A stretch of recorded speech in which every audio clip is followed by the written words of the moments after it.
प्यारे बच्चों, M Khalid science classes में आप सभी का स्वागत है। आज हम लोग पढ़ेंगे पाठ 2 रेशों से वस्त्र तक। जैसा कि हम सभी लोग जानते हैं कि किसी भी कपड़े को आप देखिए और तो आप देखेंगे कि वो जो कपड़ा होता है वो बहुत महीन महीन से रेशों से मिलकर के बना होता है। किसी भी रस्सी को आप देखिए ध्यान से, तो वो रस्सी भी बहुत महीन महीन धागों से मिलकर के बनी होती है और उन धागों को भी आप देखिए ध्यान से तो बहुत महीन महीन से आपको रेशे दिखेंगे। ये जो रेशे होते हैं इन्हीं की सहायता से हम लोग वस्त्र बनाते हैं, रस्सी बनाते हैं और भी बहुत सारी चीज़ें उपयोग की अपनी बनाते हैं। ये जो रेशे होते हैं ये हमको कहाँ से प्राप्त होते हैं या इनका हम क्या उपयोग करते हैं, कितने प्रकार के होते हैं, इन सभी के बारे में इस पाठ में चर्चा की गई है।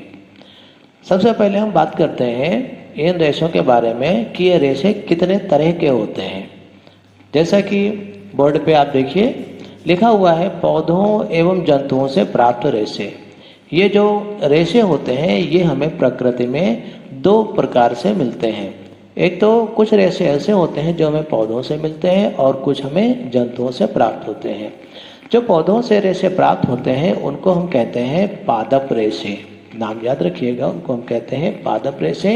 और जो रेशे हमें जंतुओं से प्राप्त होते हैं उनको हम कहते हैं जांतव रेशे। इसका भी नाम याद रखिएगा। अच्छा, ये जो पौधों से प्राप्त होने वाले रेशे होते हैं, कौन कौन से ऐसे पौधे होते हैं जिनसे हमें रेशे प्राप्त होते हैं? देखिए बोर्ड पे लिखा हुआ है, पहला लिखा है कपास। जो कपास का पौधा होता है इससे हमें रुई प्राप्त होती है। ये जो रुई होती है ये हमारे बहुत काम आती है। रुई का साधारण उपयोग आप लोग जानते ही हैं। रजाई में रुई भरी जाती है, किसी के इंजेक्शन लगाया जाता है तो रुई की सहायता से स्प्रिट ले करके उसको सहलाया जाता है। और भी आपको जानना होगा इसके बारे में। जो रुई होती है इसको लेकर के महीन महीन से धागे बनाए जाते हैं और उन धागों से कपड़े तैयार किए जाते हैं। तो अगर जो रुई का उपयोग पूछे या कपास के पौधे का उपयोग पूछे तो हम यह कह सकते हैं कि वस्त्र बनाने में, चादर बनाने में इसका उपयोग किया जा सकता है। दूसरा देखिए बोर्ड पे लिखा हुआ है पटसन या सनाई। पटसन या सनाई का जो पौधा होता है इसके तने से हमको जूट प्राप्त होता है। ये थोड़ा कड़ा रेशा होता है और लंबे लंबे से हमको धागे जैसी संरचनाएं इसमें देखने को मिलती हैं। इसकी सहायता से हम रस्सी बनाते हैं और बोरा बनाते हैं, दरी बनाते हैं। इन चीज़ों को बनाने में हम पटसन या सनई के पौधे का उपयोग करते हैं या उससे प्राप्त रेशे का उपयोग करते हैं। इसी तरह से जो जंतु होते हैं ये भी हमें कुछ रेशे प्रदान करते हैं। जैसे जो भेड़ होती है उसे हमको ऊन प्राप्त होता है। भेड़ के अलावा और भी याक होता है, आपने देखा होगा। पहाड़ी बैल जो होता है उसके बड़े बड़े से बाल होते हैं, उसको हम याक कहते हैं।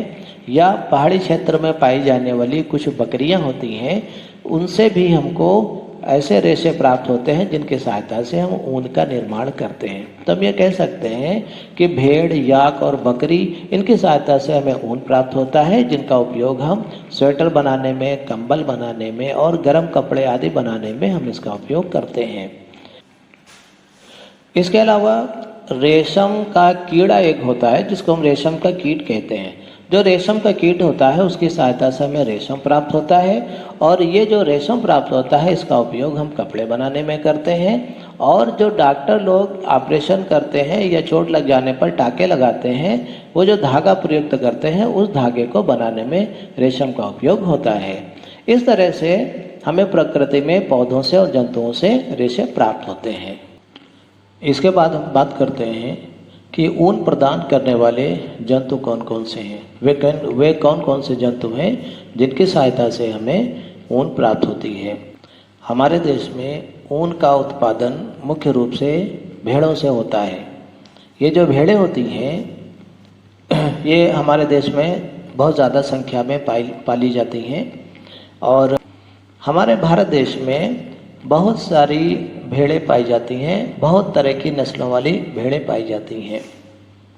वे कौन कौन सी नस्लें होती हैं? वे बाखरवाल, ये जम्मू कश्मीर में पाई जाती है। रामपुर बुशहर उत्तर प्रदेश हिमाचल प्रदेश में पाई जाती है। नाली या नली यह राजस्थान पंजाब और हरियाणा में पाई जाती है। लोही राजस्थान और पंजाब में पाई जाती है। मारवाड़ी और पाटनवाड़ यह गुजरात में पाई जाती है।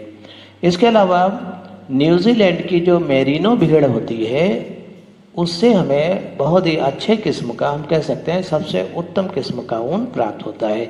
इसको आप ध्यान रखिएगा। मेरिनो भेड़ जो होती है ये न्यूजीलैंड में पाई जाती है और इससे हमें सबसे अच्छे किस्म का ऊन प्राप्त होता है। इसके अलावा और भी जानवर हैं जिसकी सहायता से हमें ऊन प्राप्त होता है। वो कौन कौन से हैं? जम्मू कश्मीर में पाई जाने वाली अंगोरा बकरी, जो अंगोरा बकरी होती है इसकी सहायता से हमें अंगोरा ऊन प्राप्त होता है। और जम्मू कश्मीर में ही कश्मीरी बकरी पाई जाती है जिसकी सहायता से हमें बहुत ही फेमस पश्मीना ऊन मिलता है। पश्मीना शाल बनाई जाती है पश्मीना ऊन की सहायता से, आपने देखा होगा या नाम सुना होगा। इसके अलावा याक होता है जिसको हम पहाड़ी बैल भी कहते हैं, जो गाय की प्रजाति का होता है और उसके लंबे लंबे से बाल होते हैं। किताब में इनके सबके चित्र बने हुए हैं, आप देखिएगा। ये तिब्बत और लद्दाख में पाया जाता है और इसके बालों से ऊन प्राप्त होता है। इसके अलावा दक्षिण अमेरिका में लामा और एल्पेका ये जानवर पाए जाते हैं और इनके भी बड़े बड़े बाल होते हैं और इन बालों को काट करके उनसे ऊन को प्राप्त करते हैं। ये कहाँ पाए जाते हैं? दक्षिण अमेरिका में। इस तरह से ऊन प्रदान करने वाले इतने जंतु हैं और इनको बहुत ध्यान से इनके बारे में पढ़ लीजिएगा, इनको याद रखिएगा। अगला टॉपिक है भेड़ के रेशों, मतलब उसके बालों को ऊन में किस तरह से बदला जाता है, पूरी प्रक्रिया क्या होती है, उस प्रक्रिया को हमें समझना है। देखिए ये प्रक्रिया जो है कई चरणों में पूरी होती है। बोर्ड पे देखिए लिखा हुआ है। सबसे पहले जो पहला चरण है उसमें हम क्या करते हैं? बालों की कटाई करते हैं। ये जो भेड़ें होती हैं एक मशीन की सहायता से, कैंची की सहायता से इनके बालों को काटा जाता है। इनके बालों को जो काटा जाता है, एक बात का ध्यान रखा जाता है कि ये जो भेड़ें होती हैं ये ज़्यादातर पहाड़ी इलाकों में पाली जाती हैं और वहाँ पर बहुत सर्दी पड़ती है, इसलिए गर्मी के मौसम में इनके बालों को काटा जाता है ताकि भेड़ों को ठंड से बचाया जा सके। और जब गर्मी के मौसम में बालों को काट लेंगे तो जब तक सर्दी आएगी तब तक दूसरे बाल निकल आएंगे। इस तरह से आपको एक बात ध्यान रखना है कि जो बालों की कटाई होती है वो गर्मी के मौसम में की जाती है। ठीक है। बालों को काटने के बाद उनकी सफाई करी जाती है। उस प्रक्रिया को हम कहते हैं अभिमार्जन। इनको बड़े बड़े बर्तनों में बालों को साफ़ किया जाता है तो ताकि इनके अंदर जो गंदगी है, धूल है, चिकनाई है और कुछ भी गंदगी लगी है वो सब निकल जाए, उसको हम कहते हैं बालों का अभिमार्जन। उसके बाद तीसरा जो स्टेप होता है या चरण होता है वो बालों की छटाई होता है। छटाई का मतलब होता है जो भेड़ होती है उसमें जो बाल होते हैं कुछ कड़े होते हैं, कुछ मुलायम होते हैं, कुछ लंबे होते हैं, कुछ छोटे होते हैं। इनके आधार पर बालों को अलग अलग किया जाता है। ये प्रक्रिया मनुष्य जो भी कारीगर होते हैं वो अपने हाथ से भी कर सकते हैं और इसके लिए विशेष तरह की मशीनें भी आती हैं। उन मशीनों की सहायता से भी इनको अलग अलग किया जा सकता है। उसके बाद अगला होता है कताई। कताई का मतलब होता है ये जो बाल या अर्थात रेशे जो होते हैं इनको धागे के रूप में प्राप्त करना, उनको बट करके एक धागे जैसा बना लेते हैं, उसी को हम क्या कहते हैं? कताई कहते हैं। कताई करने के बाद उनको सुंदर दिखने के लिए विभिन्न रंगों से रंगा जाता है। तो उनको रंग करके हम अपना मनचाहा कलर का ऊन प्राप्त कर लेते हैं। तो ये प्रक्रिया रंगाई की हो गई। रंगाई के बाद जो भी ऊन होता है उसको आवश्यकता अनुसार मोटे या महीन धागे के रूप में बना लेते हैं। अगर जो हमें स्वेटर बुनने के लिए ऊन चाहिए तो थोड़े मोटे धागे बना लेते हैं।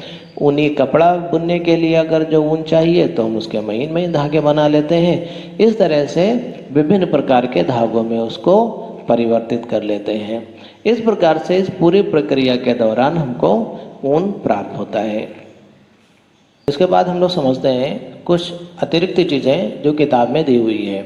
पहली चीज़ है व्यावसायिक संकट। ये क्या चीज़ होती है? कुछ उद्योग ऐसे होते हैं जो जोखिम भरे होते हैं, मतलब कहने का कि उसमें जो कारीगर काम करते हैं वे किसी न किसी रोग से, किसी न किसी संक्रमण से बीमार हो सकते हैं। इसको कहते हैं व्यावसायिक संकट। जैसे ये जो लोग भेड़ों के बालों से ऊन को प्राप्त करने का कार्य जो लोग करते हैं, उनमें एक रोग देखा जाता है कि सोर्टर्स रोग हो जाता है। ये जो देखिए बोर्ड पे लिखा हुआ है, उनमें सोर्टर्स रोग हो जाता है। ये रक्त से संबंधित एक रोग है। ये एंथ्रेक्स नामक जीवाणु की वजह से हो जाता है। तो ये जो भेड़ पालन जो लोग करते हैं उनमें इस रोग की संभावना रहती है। इसको व्यावसायिक संकट कहते हैं। ऐसा बहुत से उद्योगों में होता है। इसलिए व्यावसायिक संकट का मतलब क्या हुआ? जब किसी विशेष उद्योग में कार्य करने वाले कारीगरों को या व्यक्तियों को कोई विशेष रोग होने की संभावना होती है, उसी को हम व्यावसायिक संकट कहते हैं। जैसे भेड़ पालन की दृष्टि से देखा जाए तो एंथ्रेक्स नामक जीवाणु से सोर्टर्स रोग होने की संभावना रहती है, इसीलिए इसको हम व्यावसायिक संकट कहते हैं। दूसरी चीज़ ये हुई है कि भेड़ों की संख्या की दृष्टि से भारत का विश्व में तीसरा स्थान है। ये आपको ध्यान रखना है। पहले नंबर पर चीन है, दूसरे नंबर पर ऑस्ट्रेलिया और भारत का स्थान तीसरा आता है। तो अगर जो देखा जाए भेड़ों की संख्या के हिसाब से भारत का विश्व में तीसरा स्थान है, इसको ध्यान रखिएगा। इसके बाद अगला टॉपिक दिया हुआ है सबसे अच्छा ऊन। सबसे अच्छा ऊन हमें किन भेड़ों से प्राप्त होता है? हमें मेरिनो भेड़ों से प्राप्त होता है और ये न्यूजीलैंड में पाई जाती हैं। हमारे देश में बहुत सी नस्लों की भेड़ें पाई जाती हैं। पहले ही पढ़ चुके हम लोग, बहुत सारी भारतीय नस्लें भेड़ों की हम लोग पढ़ चुके हैं। इनमें से कुछ बहुत अच्छी नस्ल की जो भेड़ें होती हैं उनको हम जनक के लिए इस्तेमाल करते हैं। मतलब अगली पीढ़ी के लिए जनक के रूप में उन भेड़ों को चुन करके नस्ल में सुधार करते हैं ताकि हमें अच्छे किस्म का ऊन हमेशा प्राप्त हो। तो हम ये कह सकते हैं कि जनक के रूप में भेड़ों का चुनाव करना, इसको हम कहते हैं वर्णात्मक प्रजनन। वर्णात्मक प्रजनन का मतलब क्या हुआ? जनक के रूप में भेड़ों को चुन करके आगे प्रजनन के लिए रखना, इसको हम कहते हैं वर्णात्मक प्रजनन। ये किस लिए किया जाता है? ताकि भेड़ की नस्लों में सुधार हो सके और हमें अच्छी गुणवत्ता का ऊन प्राप्त हो। इसके बाद अगला टॉपिक है रेशम।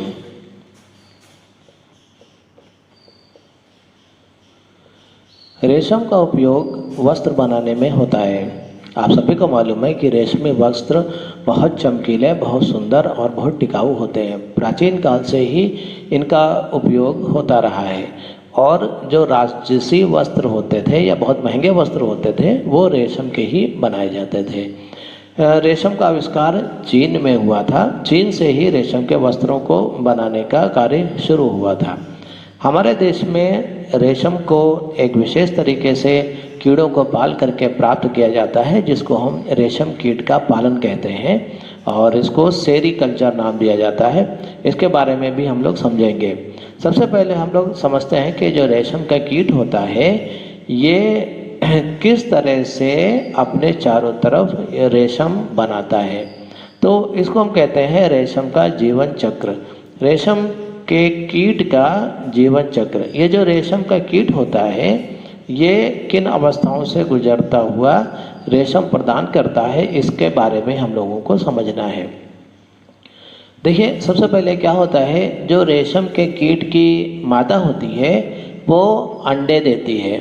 शहतूत की पत्तियों के ऊपर ये अंडे देती है। मान लीजिए कि ये बहुत सारे अंडे हैं, सैकड़ों की संख्या में ये अंडे देती है। उसके बाद क्या होता है, कुछ समय के बाद ये जो अंडे होते हैं इनसे छोटे छोटे लार्वा बन जाते हैं। छोटे छोटे कीड़े जैसे बन जाते हैं जिनको हम लार्वा कहते हैं। इस तरह से इसको क्या कहेंगे, लार्वा या इल्ली भी इसको कहते हैं। ये जो लार्वा या इल्ली होते हैं ये क्या करते हैं, ये इस पत्ती को खाते रहते हैं। पत्ती को खाते खाते ये थोड़े बड़े हो जाते हैं। जब ये बड़े हो जाते हैं तो ये क्या करते हैं, ये जो कीड़े के रूप में हो जाते हैं, तो ये इस तरह से बनाया है हमने, किताब में देखिएगा बहुत अच्छा सा चित्र बना हुआ है। इस तरह से ये जो कीड़ा जैसा बन जाता है, ये क्या करता है, ये अपने में से एक लसदार पदार्थ निकालता है, एक लसलसा सा पदार्थ निकालता है। ये पदार्थ इसकी गति के कारण ये इधर उधर गति करता रहता है, हिलता डुलता रहता है, अपने आगे पीछे शरीर को विशेष तरीके से हिलाता डुलाता रहता है। तो ये जो पदार्थ निकलता है ये इसके चारों तरफ लिपटता रहता है, जैसा मकड़ी का जाला होता है उस तरह से इसके चारों तरफ लिपटता रहता है। धीरे धीरे क्या होता है, 4 से 6 सप्ताह में ये प्रक्रिया होती है। 4 से 6 सप्ताह में ये प्रक्रिया होती है। फिर क्या होता है, ये धागा धीरे धीरे बढ़ता चला जाता है और ये एक गोल आकृति जैसी धारण कर लेता है। और उसके भीतर ये जो कीट होता है, जिसको लार्वा कहते हैं, ये जो लार्वा होता है ये इसके अंदर प्यूपा के रूप में हो जाता है। मतलब एक तरह का कीड़े का रूप धारण करने लगता है, कीट का रूप ये धारण कर लेता है, जिसको हम कहते हैं प्यूपा। और ये जो इसके चारों तरफ, ये जो चारों तरफ ये धागे जैसे संरचना से ये लिपटा हुआ होता है, ये पूरा जो गोला होता है इसको हम कोकून कहते हैं। इसको हम क्या कहेंगे, कोकून। ये जो कोकून होता है यही समझ लीजिए रेशम है, यही जो है रेशम हो जाता है। इसी यही रेशेदार होता है और इसी को लेकर के हम लोग रेशम का धागा तैयार करते हैं और रेशम के धागे से रेशमी वस्त्र बनाए जाते हैं। अच्छा, इसके जीवन चक्र की बात करें तो आगे क्या होता है, ये जो प्यूपा होता है ये कीट के रूप में परिवर्तित हो जाता है। फिर इसको काट करके, इसको यहाँ से काट देता है, इसको किसी जगह से ये काट करके ये बाहर निकल आता है। और जब ये बाहर निकल आता है तो ये हमको कीट जैसा देखने में लगता है। किताब में चित्र बना है, देखिएगा, इस तरह का ये कीट जैसा बन जाता है, ऐसा हमें देखने में लगता है। तो इस प्रकार से ये रेशम का कीड़ा अंडे से लेकर के ये पूरा कीट बनने तक की प्रक्रिया को आपको समझना है। इसको हम कहते हैं रेशम के कीट का जीवन चक्र। अच्छा, बहुत सारे लार्वा होते हैं, इनमें से ये पूरी प्रक्रिया होती है। कुछ नर बनते हैं, कुछ मादा बनते हैं। जो नर होते हैं वो साइज में छोटे होते हैं, मादा साइज में बड़ी होती है। इसके बाद ये नर और मादा के संयोग से मादा फिर से ढेर सारे अंडे देती है, फिर से ढेर सारे अंडे देती है, फिर वही प्रक्रिया शुरू हो जाती है। इस तरह से इस प्रक्रिया को कहते हैं हम रेशम के कीट का जीवन चक्र। रेशम के कीट का जीवन चक्र। देखिए, किताब में रंगीन सा चित्र बना हुआ है, आप किताब से चित्र को देख सकते हैं। और YouTube चैनल पर अगर जो आप रेशम के कीट के जीवन चक्र को सर्च करेंगे तो बहुत अच्छे वीडियो पड़े हुए हैं, आप उनको वहां से देख करके बहुत अच्छी जानकारी प्राप्त कर सकते हैं। इसके बाद हम लोग समझते हैं रेशम कीट पालन। रेशम कीट पालन को याद रखिएगा, इसको हम कहते हैं सेरीकल्चर। ये बहुत इम्पॉर्टेंट है, अक्सर एग्जाम में पूछा जाता है। इसको हम क्या कहते हैं, सेरीकल्चर। जो सेरीकल्चर होता है हमारे देश में बड़े पैमाने पर होता है। मुख्य रूप से ये जो रेशम कीट पालन होता है या सेरीकल्चर होता है, ये मैसूर और बेंगलुरु में होता है। इसके अलावा झारखंड, उत्तराखंड, यहाँ भी जो है इसका उत्पादन होता है, सेरीकल्चर किया जाता है। हमारे देश में पूरे विश्व का लगभग 13% रेशम का उत्पादन होता है। इसका मतलब हमारे देश में बड़े पैमाने पर रेशम का उत्पादन होता है। अच्छा, रेशम का कीट पालन करने के लिए कौन सी प्रक्रिया अपनाई जाती है, या रेशम के कीट से रेशम प्राप्त करने तक की पूरी प्रक्रिया को हमें समझना है, उसी को हम कहते हैं सेरीकल्चर। इसके लिए सबसे पहले जो मादा होती है वो पत्तियों के ऊपर अंडे देती है, तो किसान उन अंडों को इकट्ठा करते हैं। या तो दूसरा तरीका ये हो सकता है, कृषि केंद्रों से सीधे किसान लोग अंडों को खरीद कर लाते हैं और उसके बाद बांस की बनी हुई विशेष प्रकार की ट्रे होती हैं, प्लास्टिक की भी हो सकती हैं, उनमें शहतूत की पत्तियों को डालते हैं, शहतूत की पत्तियों को डालते हैं, उसके ऊपर इन अंडों को रखते हैं। ये अंडे 2-4 दिनों में निकल करके लार्वा का रूप धारण कर लेते हैं।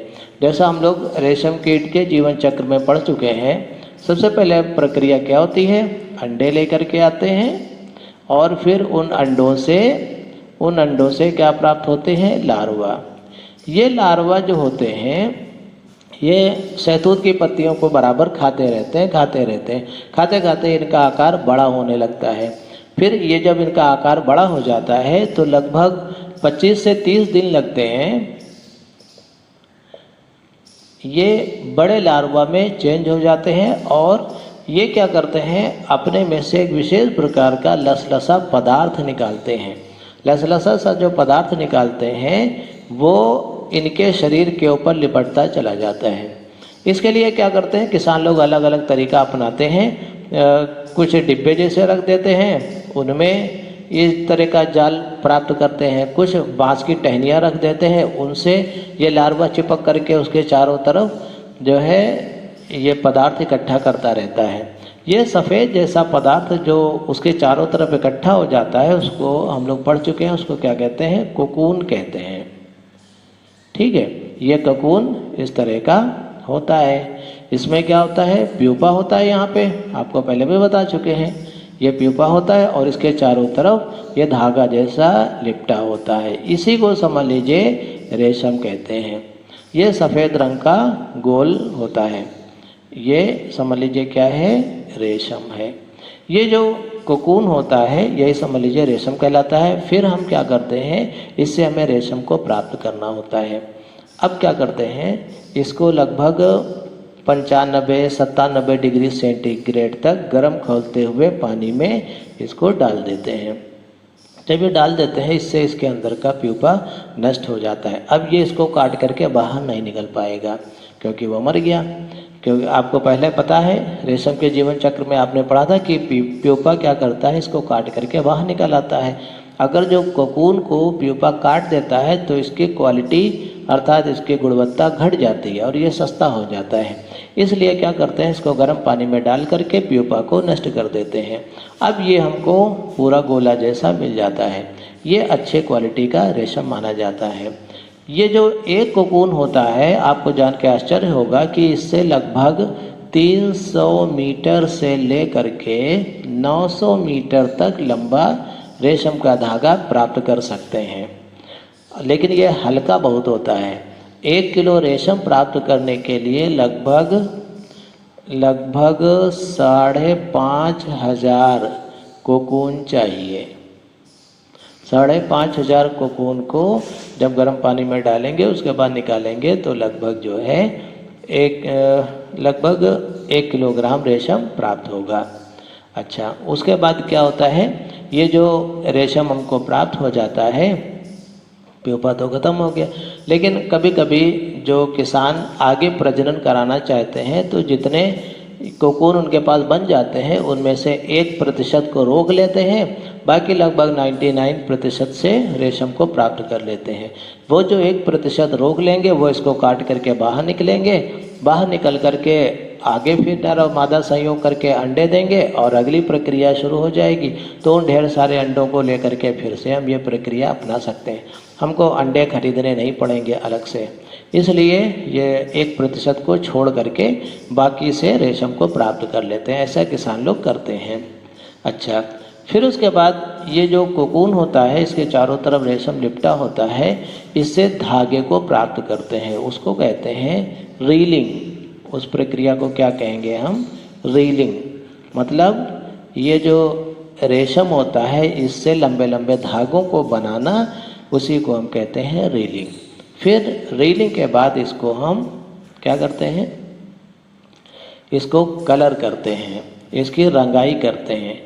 इसकी रंगाई करके हम अपना मनचाहा रंग का धागा प्राप्त कर लेते हैं और उन धागों की सहायता से वस्त्र बनाते हैं। तो इस प्रकार से अंडे से लेकर के रेशम के वस्त्र तक की पूरी इसके बाद हम लोग देखते हैं किताब में दिए हुए कुछ अभ्यास प्रश्न। पहला प्रश्न है, निम्नलिखित प्रश्नों में सही विकल्प छांटकर अपनी अभ्यास पुस्तिका में लिखिए। पहला का दिया हुआ है, ऊन धारण करने वाले जंतु हैं ऊंट तथा याक, एल्पेका तथा लामा, अंगोरा बकरी तथा कश्मीरी बकरी, उपरोक्त सभी। तो हमको पता है कि ये जितने भी जीव जंतुओं के नाम लिखे हुए हैं सारे के सारे ऊन प्रदान करने वाले जंतु हैं, इसलिए हमारा उत्तर होगा उपरोक्त सभी। इसके ऊपर टिक कर देंगे। खा प्रश्न दिया हुआ है, भेड़ तथा रेशम कीट होते हैं शाकाहारी, मांसाहारी, सर्वाहारी, अपमार्जक। आपको पता है कि भेड़ चारा खाती है, घास फूस खाती है, और रेशम का कीट होता है शहतूत की पत्तियों के ऊपर पाला जाता है, इसलिए दोनों ही शाकाहारी हैं। गा प्रश्न दिया हुआ है, भेड़ के रेशों की चिकनाई, धूल और गर्त निकालने के लिए की जाने वाली प्रक्रिया वो क्या कहलाती है? अभिमार्जन। आप पढ़ चुके हैं, उनके संसाधन में पढ़ चुके हैं। फिर घा रेशम है। रेशम क्या है? मानव निर्मित रेशा, पादप रेशा, जंतु रेशा, उपरोक्त सभी। तो रेशम एक प्रकार के कीट से हमको प्राप्त होता है, इसलिए उसको हम कहते हैं जंतु रेशा। इस तरह से इन प्रश्नों को आप अपनी कॉपी पे लिख लीजिएगा। इसके बाद दूसरा प्रश्न देखते हैं, रिक्त स्थानों की पूर्ति कीजिए। पहला दिया हुआ है, ऊन सामान्यतः पालतू भेड़ों के त्वची व जगह छुटी हुए से प्राप्त किए जाते हैं। तुम लिखेंगे त्वची बालों से, त्वची बालों से ऊन प्राप्त किया जाता है। खा प्रश्न दिया हुआ है, ऊन के रेशों के बीच वायु रुक कर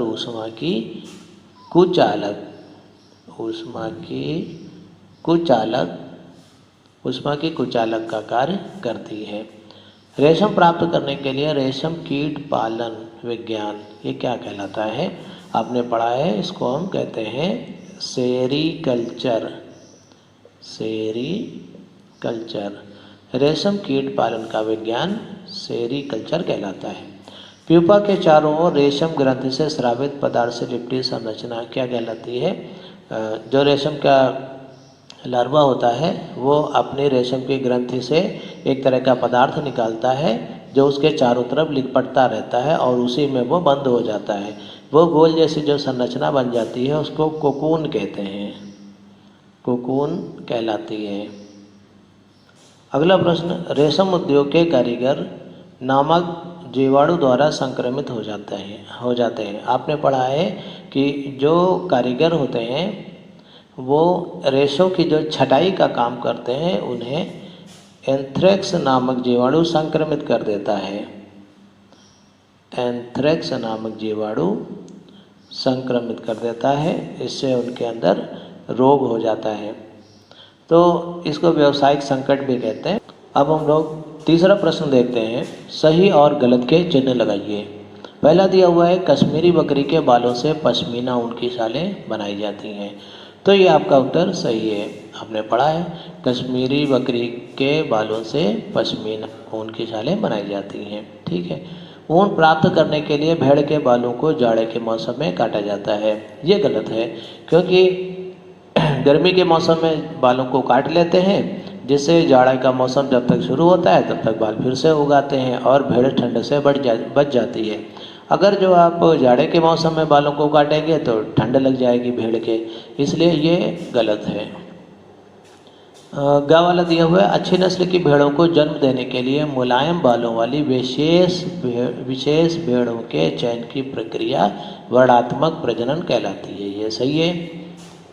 क्या करते हैं, जो अच्छी नस्ल की भेड़ें होती हैं उनको चुन लेते हैं और उन्हीं से आगे प्रजनन कराते हैं ताकि हमें अच्छा ऊन देने वाली भेड़ें मिलें और उनकी नस्लों में सुधार हो सके। घा, सिल्क का धागा प्राप्त करने के लिए प्यूपा से वयस्क कीट बनने से पूर्व ही ककून को उबलते पानी में डाला जाता है। ये सही है। क्यों उबलते पानी में डाला जाता है? क्योंकि आपको पता है कि जो प्यूपा होता है जैसे ही कीट के रूप में बनेगा तो वो कोकून को काट करके बाहर निकल आएगा। कोकून को काट करके बाहर निकल आता है तो रेशम की गुणवत्ता खराब हो जाती है, अच्छी गुणवत्ता नहीं रहती और वो रेशम बहुत ही सस्ता होता है, उसके रेशे कट जाते हैं। इसीलिए उसको कोकून को उबलते पानी में डालने से प्यूपा नष्ट हो जाता है और हमें रेशम के धागे के बड़े रेशे प्राप्त होते हैं। तो इसका मतलब ये सही है। उसके बाद रेशम कीट के अंडे से प्यूपा निकलते हैं। तो रेशम कीट का जो अंडा होता है उससे 2-4 दिनों में लार्वा निकलते हैं, प्यूपा नहीं निकलते हैं। प्यूपा तो बाद की स्टेज है, इसलिए ये गलत है। इन प्रश्नों को भी कॉपी पे लिख लीजिएगा। प्रश्न नंबर 4 देखते हैं। मिलान कीजिए, स्तंभ का और खा का मिलान करना है। इसमें दिया हुआ है अभिमार्जन, कोकून, याक, शहतूत की पत्तियां और रीलिंग।